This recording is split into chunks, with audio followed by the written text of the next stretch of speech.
got to invest. Marketing and advertising and putting your business out there for the public to see is an investment. Right? So you have to look at it that way. You can't look at it as an expense. Yeah, it's an expense on your P&L and things along those lines. For your tax purposes, yes. But for your business itself, it's an investment. So you have to look at allocating a portion of whether your net revenue or gross revenue. I recommend gross. Gross revenue as your marketing and advertising budget. Whether it's 10 to 20%, something in there, it has to be that. You have to know what that number is, and you have to be able to stay within that number. Identify what your true marketing and advertising budget is. Do it for a year, right? Just do a 12-month average. Start with it that way. Other businesses, we get a little more complex with the seasonality of it, when you're spending more or less. But nonetheless, just do a 12-month average of it, and then from there, you'll know what you'll need to spend within your marketing and advertising. What does a website cost, right? What does it cost to host and maintain a website, right? That's it. So that's a hard cost you got to keep every single month. Welcome to Do Small Business Like a Big Boss, where we explore the real stories, hard-earned lessons, and game-changing strategies of entrepreneurs who've moved beyond the side hustle and built businesses that scale with confidence. This show is proudly sponsored by Project Icon. I'm your host, Aisha Jorge Massengill, your small business legal guide. Let's dive in. Hey bosses, welcome to Do Small Business Like a Big Boss. I am your host, Aisha Jorge Massengill, your small business legal guide. And today I'm excited to welcome George Ennis to the show. George is the founder of EAG Advertising, a full-service marketing and advertising agency specializing in B2B, nonprofit, and complex industries. With over 20 years of strategic agency experience, George brings deep expertise in brand development, paid media, account management, PPC advertising, sales enablement, and product launches. Welcome, George. Thank you, Aisha. It's great to be here. It's really great to have you. Now, I want to start with something easy because you describe yourself prominently as a twin dad. Is that because you have twins or you are a twin? No, I have twins. Currently my twins are 5 years old. So I'm in the thick of it right now. Fun. Here's breaking news. So I have twins. They're older though. The bad news, good news is like you're always in the thick of it. I bet. My twins are 24 and I'm in the thick of it. Well, at least you'll be a great resource for me to rely on when I have some questions of, oh my Lord, am I doing the right things? Yeah, I always say it's like the Al Pacino scene from The Godfather when he's like, just when I think I'm out, they pull me back in. So I think I'm in the clear because they've reached a certain age and then you're still parenting them. It just takes a different shape, and they're boys too. So that's great. I wanted to get just a quick version of your origin story because you've been in the game for over 20 years. Mm-hmm. How does a person end up building a career and then an agency around this stuff? Yeah, it's a great question. It's kind of I want to say a funny story, but a different story. Prior to me working in the marketing and advertising world, I worked in the armored transportation industry, where I was managing, some larger accounts for the company I was working with. And I moved back to Philadelphia and I saw a local TV ad on TV. I was like, well, what is that? I'm going to do that. So that's how I got entered into the mix of, providing local advertising for small, medium-sized businesses within certain geographies. And then from there, I started learning more about business, more about the marketing and the advertising along with it. And my path is a little different as when they established new roles within the organization I was with at Comcast, they would offer me the opportunity to interview for them. And I seemed to get those jobs as they would come through, and just learning from other people, I would say, is probably the biggest thing, of having strategic conversations and just open dialogue about the reasons why this works for whatever the reason may be. And me being a part of so many meetings and discussions, I was able to see things a little differently to say, you know what, I think I could do this. Then throughout, 10-year period of doing the work and working with a lot of businesses in different angles, you know what, I think I can do this, and kind of started it that way. So it's so interesting. I think for a lot of us, including myself, you go through that mental process of like, can I do this? Should I do this? So you started thinking like, I can do this, and then you do it. Tell me about the beginnings of that process. Like what were those early days like when you went from ideation to actually doing? Yeah. So for my situation was a little different because we're like paid advertising, and a lot of that is on trust. So as I was thinking of this idea of what it is I should do, can I actually do this? I actually reached out to some of my old customers and say, hey, I got this idea. I'm going to do things a little differently. If I did this, would you be interested to work with me? Yeah, let's see what you got. So I built out a business plan, a business structure of what I would do, presented it to them, and they said, sure. So after, the first couple came on board, okay, this actually works. Okay, now, do you have any other, referrals you can send my way of people that may need services that I offer? Yeah, here's a couple more. So I started building that out. So you learn some of what you know what you're great at, all right? You're great at X, Hmm. Y, and Z. And I was great at distributing paid advertising within specific geographies, reaching audiences. So that's what I was great at. But then you start learning so much more about what's most important to the business owners, to the managers of the stores that are really taking care of the day-to-day operations. You learn so much what's going on. How do you identify the best ways, avenues, and things along those lines to get them to their overall goal of increased revenue and customer base, whatever it may be. And you build all that together. So when I started, it was really just placing what we call spots and dots. I'm going to get a commercial. I'm going to put it on TV at this time. I'm going to get a commercial. I'm going to put it on streaming at this time.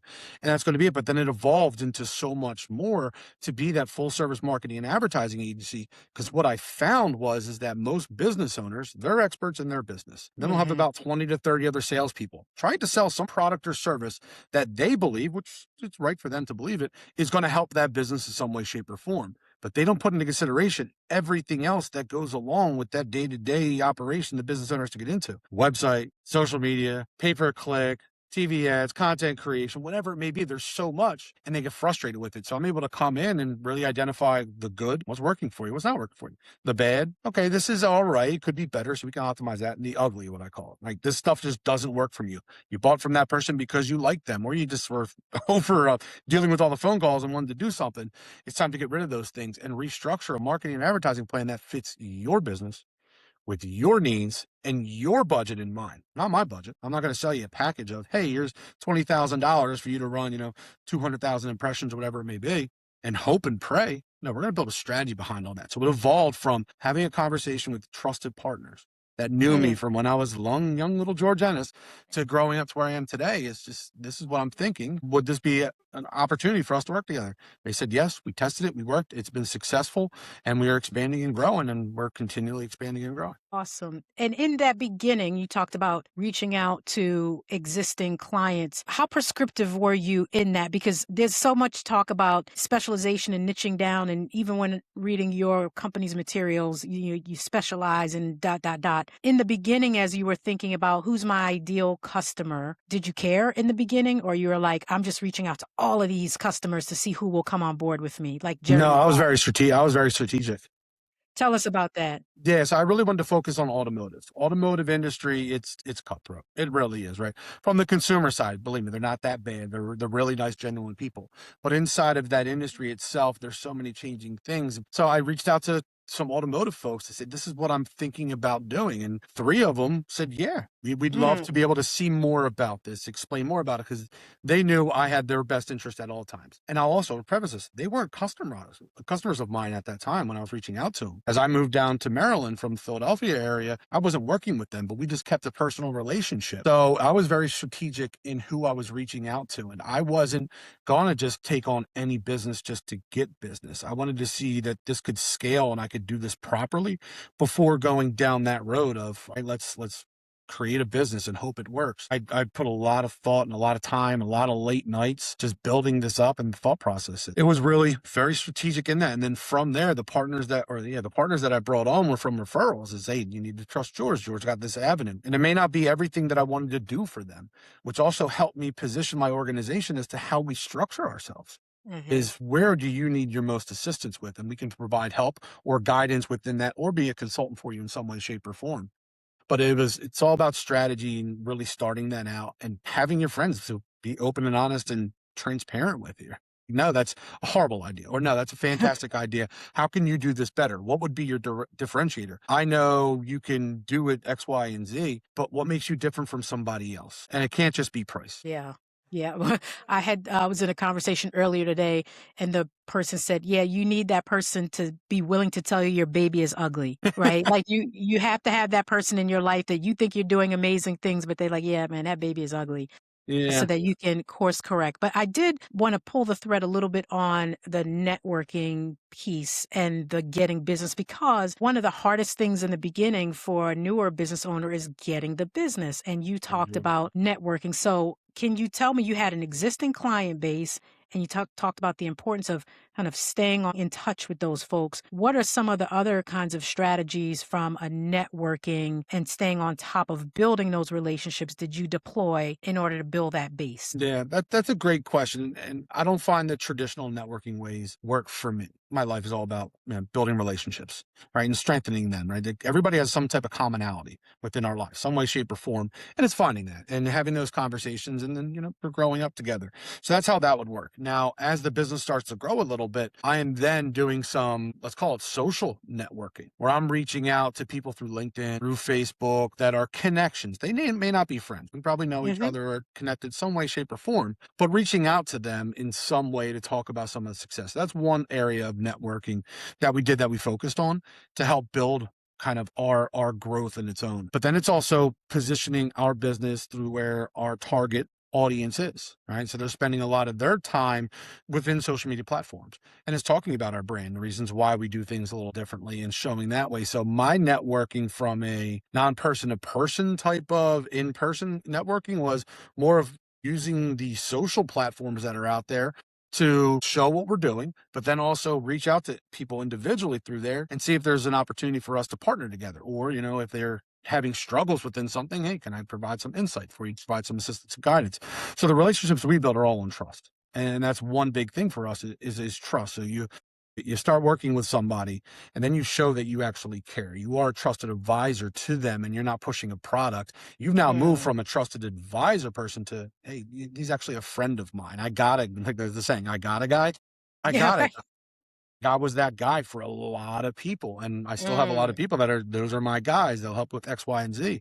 So it's about building that trust, the relationship, being open, honest, and transparent, but then utilizing the platforms we have out there to network, to expand our digital footprint as a business, and then do some follow-ups with individuals. I was part of some organizations that I never got any business from. And I was okay Mm. with that, but it was also me getting my brand out there, my business brand, and my personal brand out to an area that I've never been in before.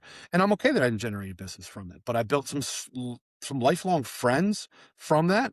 And I know down the road there's going to be something coming from it. But worst comes to worst, I can call somebody and say, hey, let's go hit up a happy hour. And like, yes, let's do it. Different Yeah. industries, but to me, it's all about building that relationship and being open, honest, and transparent. And also, being, a little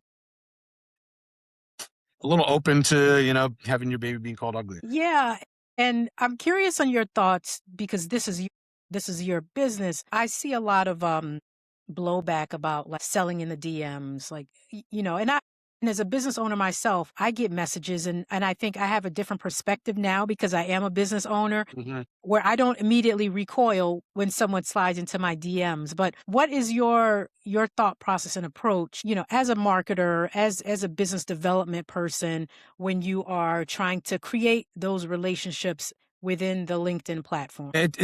It's a great question, and just like you, I'm getting a ton of messages, ton of sponsored Hmm. ads, and all that other stuff. I approached it a little differently. We're connected for some way, shape, or form. Whether you started following me, I started following you, something caught our interest. Rarely selling through that. I'm more of I do what I coined as presearch. Now I'm looking Mm. at you, I'm looking at the business that you work with or the business that you own, and I'm seeing some things, and in all reality, I'm dropping by to say, great job. Great Mm. job in having your website be very usable for the consumer. Your social media posts, consistently doing it, it's fantastic. Good job. I'm very proud. I'm very happy that you're doing it the right way. I'm reaching out with, a positive type of thing to build that relationship with them. Messaging on purpose. I'm not messaging just to draw business. I'm messaging to say, hey, you're doing a great job in what it is that you're doing. Keep it I up, love it. right? And kind of then if they respond back, which should get minimal response back, then you can hopefully open that conversation to saying, hey, here's some things that we offer. Would it potentially be a fit for you? But I'm never out there really just peddling and pushing, trying to sell via DMs. To me, it's kind of annoying, and a lot of people are doing out there. Right. How many BDC, business development centers, and not even individuals, just centers are out there just blanket emailing, cold calling, sting, all of that. It's a distraction now. It's a negative way. So I take a little Yeah. spin of like talk about their business. Like we're connected. Great job in doing this. Or, hey, I found an area of opportunity for you just on your website. There's a little nugget. You should know this. And there's times I'm getting ads delivered to me in Annapolis, Maryland, from Hmm. somebody in California. I'd love to work with them, but I'm going to call that store and say, hey, just so you know, I live in Maryland. I haven't been out to California in a while. I don't plan on going Hmm. out to California in a while unless there's a baseball game I want to go see. And I'm seeing ads. just whoever's running your ads, just have them check their geography, please. And that's it. Yeah. Yeah, I get that too. In fact, a young man, he said, "Hey, I've been checking out your YouTube page and I think that there's some, some things." And I think it was automated. So I was like, "Well, tell me about it." And then I haven't heard from him. Because again, a couple of things that I've learned is like to divorce myself from the feeling of rejection just because someone is not interested in what I'm doing, but also to be open, like, hey, shoot your shot. Like, I don't mind. I Mhm. don't mind if you shoot your shot. I mean, ask me nicely first. It can't be after like the first time we Yeah, the connect. first thing, "Hi, can you spend $10,000 with me? I think I got a great platform that could help you get your business to X, Y, and Z." You don't know my goals. Right, right. Or when they say like they identify the wrong kind of practice, and I'm like, well, then now I don't trust you because you haven't. I had a boss who told me once, like when you're putting numbers in a presentation, if one of your numbers is wrong, no one trusts the rest of your presentation. I agree 1,000,000% with that. Right. So when 1,000,000%. you're in my DMs and like you don't have those details, I'm like, yeah, it's easy for me to move on. But you started talking a little bit about some of the ways that people can improve in terms of how their marketing efforts. And when you're seeing early stage businesses or just your owners, are there mistakes that you see over and over again with people where you're like, oh, you've just seen it? Like, what are some of those things? Yeah, we see it a lot. We see it a lot. Hmm. So one of them is the building the website themselves, and believe me, I did it myself too. Yeah. Yeah, go on Wix and create a website. Sure, no problem. Right. It looks good for what it is that I was doing, but for your actual business growth and the user experience or what they call UX isn't always the best. So a lot of it is building the website for themselves to save them money. True, it's saving you money, but it's actually hurting you in the long run, depending on your business itself. That's one big thing. Another thing is their digital footprint. Like, how do you show up to people? And that's extremely important. It's your first impression for the most part. So it's your social media. And a lot of folks just make it very political. Unless it's a political Mm, industry, stay away from it, in my personal opinion and professional right. opinion. But it's also like the infrequency of posting and what they're posting and doing things kind of the wrong way. I'm so happy that you're doing it and you understand the power behind it, but you got to do things a little differently. Another thing is really just having synergy. Your website name should look the same on your business cards, on your LinkedIn profile. It should all be the same. Your phone number should be the same in your Google business profile or in Google. It's just having those simple things that are there. Broken links that are on your website not going to the correct pages. Like those little things are overlooked because we're looking at those, but when the user starts experiencing those come to some issues. So what we always do within our pre-search is we just do a digital footprint audit. And this is why we Mm, see so many commonalities of these issues is that, hey, cool, they got the homepage up, but then their information just doesn't make sense. I can't fill out a form so they can contact me. There's just broken things within their website itself. So the user experience is a little negative. Then how do they show up within a Google search, right? Like, what does that look like? And then what does your Google business profile look like? Then what does your social media look like?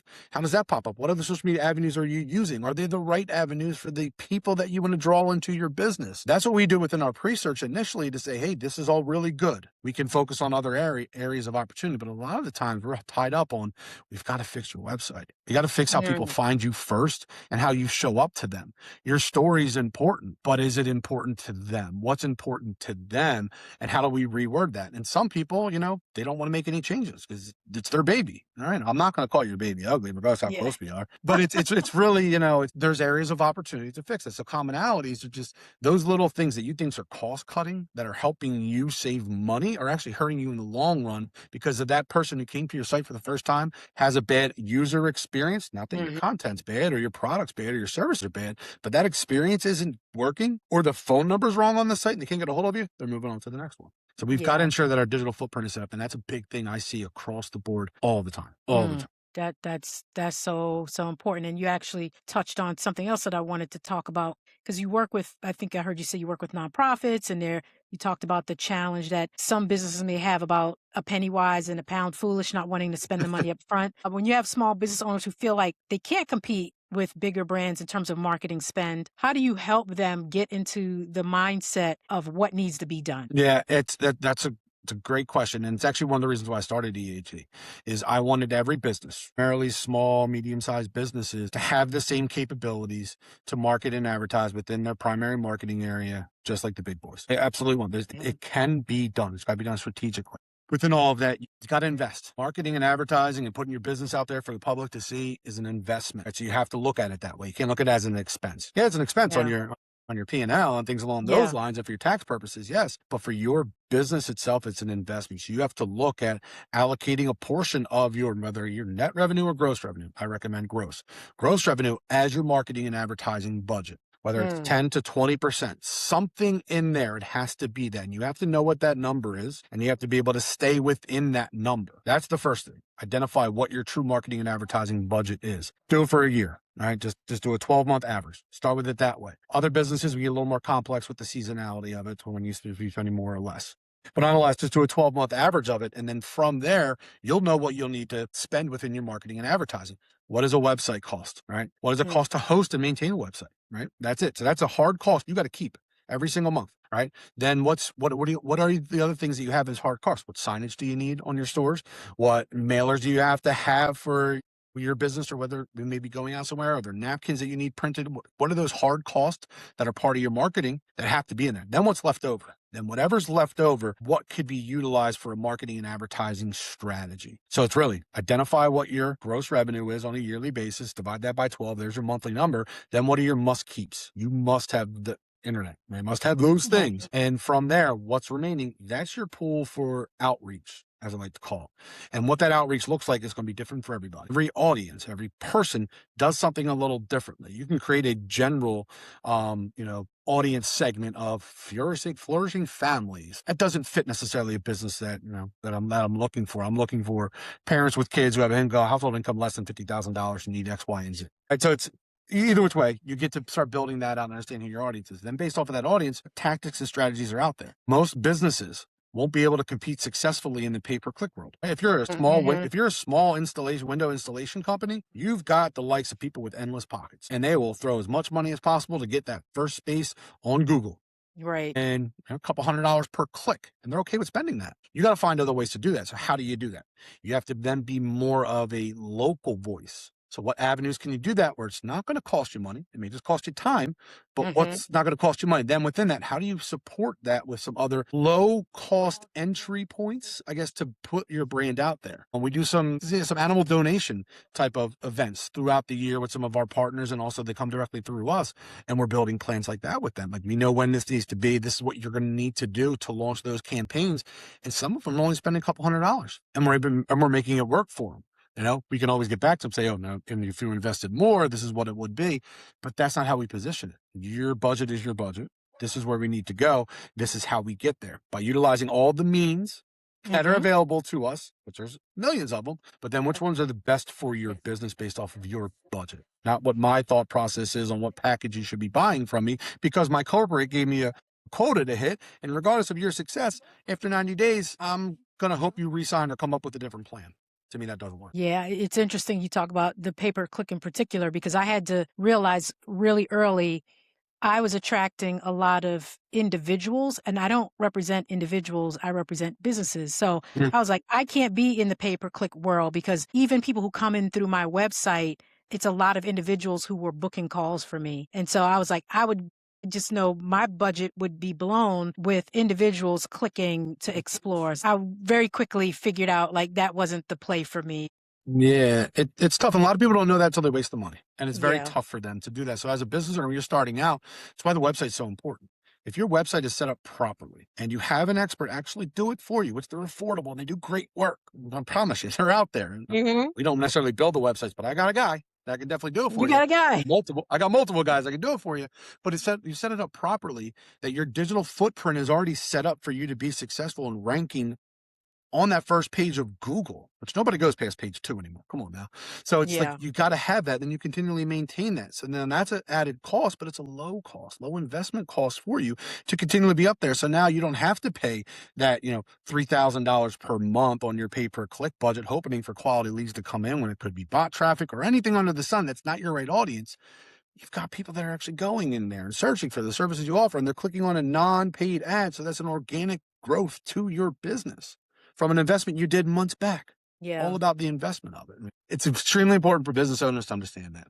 Building your website on your own is going to be costly to you in the long run. So I want to go deeper on that, because I don't know if it is people who only deal with consumers who hold this opinion, But I keep hearing a lot of people saying like, oh, your website doesn't really matter. For me, it is the proverbial storefront. And I felt like that was one of the first bets that I placed in terms of really investing in that website, because if I'm pitching to other business owners, I need to look legit and not like something thrown away. But I just keep hearing people say like, oh, no one checks your website anymore. So tell me why you think they're wrong. They're 100% wrong. Okay. Yeah, 100% wrong. I look at analytics on a daily basis. And my team, we look at analytics on a daily basis, which is basically website traffic. How are people getting there? We look at that all the time. It's extremely important. There are some industries that a website doesn't matter. If you are selling strictly on Amazon, you don't need a website. Amazon's your website right there. Yeah. You just gotta make sure your page on Amazon looks good, that they're able to buy from you and deliver on time and you get reviews. Like, that's a different side of the business. But for most business to consumers and business to business, we're going to research you. We're going to research you right away. So if I'm looking for a product or a service as a twin dad, right? 5-year-old twin dad, I'm looking for a product or a service. I'm going to Google you.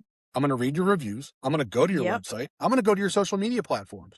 I'm going to see what you're going to be saying, what you're looking like, and I'm going to see what people are saying about you. Then if I'm interested or still need your products or services, I'm going back to your website to learn more. Those are engagement, right? So if you're looking at your website analytics and you're seeing 200 people coming to your website on a monthly basis, and you have an 80% plus engagement rate, you have people that are actually utilizing your website to learn more about you. It's needed. And believe me, I was in that seat. I created my website on my own. Like, what do I need a website for? If I'm meeting with somebody, they already know me. Right. What do I need to do that for? So then as we started to grow, and I'm going after business to business for my organization, or my team is, we're going after business to business, but we're helping really business to business and business to consumer to grow their businesses. People that didn't know, like, and trust George, they're then looking at my website like, who is this guy? What is this going on? What is this EAG Advertising? I don't know anything about them. And then that first view, and when I saw somebody look at it for the first time, I said, I need to invest in my website. And so we invested heavily in our website. And I didn't want to make a website that looked like everybody else. I wanted to be more personalized, because that's the service that we offer. From a client that spends $500 a month to $750,000 a month, you're getting the same exact treatment across the board here at EAG. So website's extremely important, because as consumers, we look over things. As a business to business, and I'm looking for a business to possibly partner with, oh yeah, I'm looking over your stuff. I'm seeing what you've got going on. Even if the bottom of your website has the wrong year on it, how attention to detail do you actually have? Yeah. Is this somebody I want to partner with? So everybody looks at your websites. If it's a needed website type of thing, if it's just, hey, you can book a call with me on Facebook, all right, that's your avenue. But your Facebook needs to be set up properly. Doesn't matter what your destination point is that it looks proper. It's set up to talk about the services that you do, and it's welcoming and engaging for the people that are looking to buy from you. Gotcha. But you need your website to be set up. Yeah, thank you for that. Because like I said, I've been just hearing that a lot. Okay, we're going to pivot a little bit, because you're not just a marketer, you're a business owner, team leader, person. So what part of that transition from practitioner to the leader was hardest for you, or was it all easy? No, none of it was easy. And it's still not easy. I'm finding myself still doing what it is that I love to do. I still love having these strategic conversations. I still love meeting with customers, meeting with prospects, looking through data and doing all of that. I'm an ex-baseball player, right? And that's my thing, is like a team, we all support each other to be successful, right? No one wins in a baseball game by themselves. Even if the pitcher throws a perfect game, they still got to score runs and you're not hitting the ball. So we all work together to get to the goal.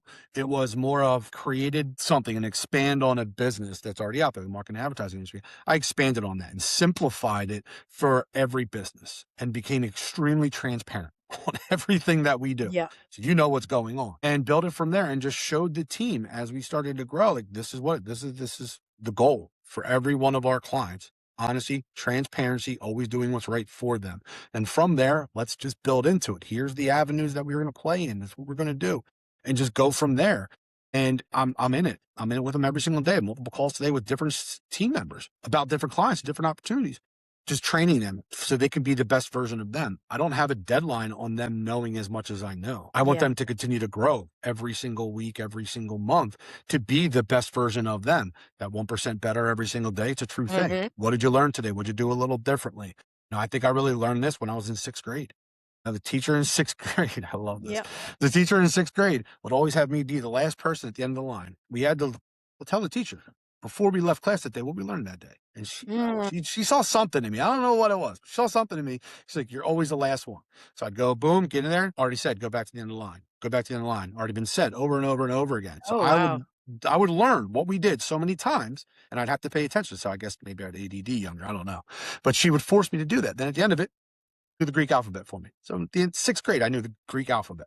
And then I paid attention to everything we had going on. But it goes back to like learning and being the best version of you every single day by, taking you're taking steps to do that, getting uncomfortable to be comfortable. And that's what we do with our team. So yes, I'm a leader, but I'm also a leader coach, right? Player. And I'm involved with it to show them the success. Then once they're successful within that, let them grow.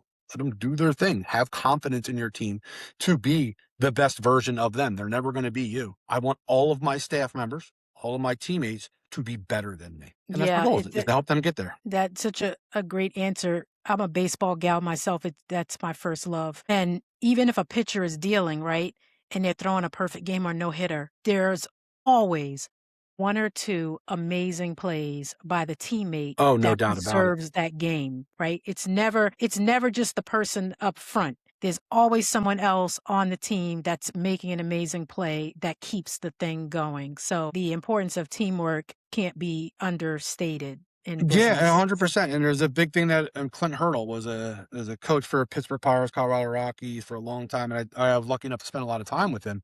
And he's like, baseball is a game that you're always going to fail. 7 out of 10 times you're going to fail, and you're going to make it to the Hall of Fame. It's a business of Right? failure. Right? You hit a round ball with a round bat squarely. Right? The only way you get good at this is by continually doing the work and learning from your mistakes. And you're going to make a lot of mistakes, and learning and growing and adjusting, right? But be there, Yep. be present, learn and grow and grow and grow. So I love the baseball analogies because it's true to what we do in business, right? We do in life, right? All of us working together to reach a common goal. All ships rise together. We do it as a team, do it as a partnership, right? And we open honest and transparency, right? I need to make sure that their base coach is giving me the right sign and that I paid attention. So I Yep. know it's a steal sign. Yep. Otherwise, I'm going to be putting the batter into a bad situation. So now we're not working together as synergy. Yeah. All important for us to be on the same page and learning and growing together. Yeah, don't run through those signs. Don't run through those signs. When you're a base Granted. runner, it's really stressful. I'm like, oh my God, was that the sign? Did I catch the sign? Yep. Did I miss it?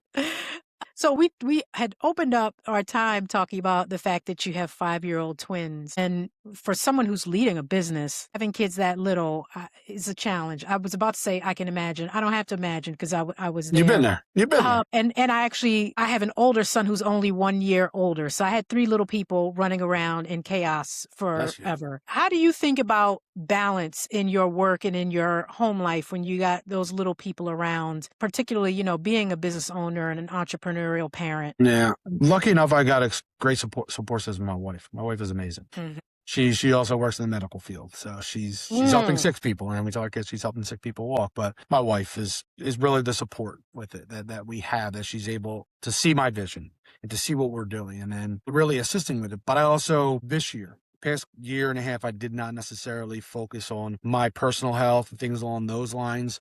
I just wanted to focus on the business. Over the past 5-6 months, it's like, what do we need to do? Let's focus on our personal health. And so setting up a structure where we're having quality time with my kids, right? Where I'm present. I'm a very early riser. So if you get a message from me at 5:30 in the morning, just know it's just me on my normal day. So very early riser. So I have my time to get things done. And then as soon as those kids wake up, until I drop them off at school, I'm with them, And then when they're at school, I'm daycare at the moment, when they're there, all right, it's their time to get things done. When they have extra activities after school, I'm there. I force that to happen. Work can be done throughout all the hours. Holding a 9 to 5. It's not a business owner. We're 24/7, 365. Right. But it's finding those times and making sure that you carve time out for the people that matter most to you. Because if you don't do that, what are you running a business for? For your own self growth, right? Or what type of legacy you can leave behind for your family and for your kids, or for whatever it may be. So it's truly blocking out that time to be there, to be present. I know every single Monday at 3:30, I'm out the door. Every single Friday at 3:00, I'm out the door. And what happens throughout the week, I'm there, present. And I have to make that work.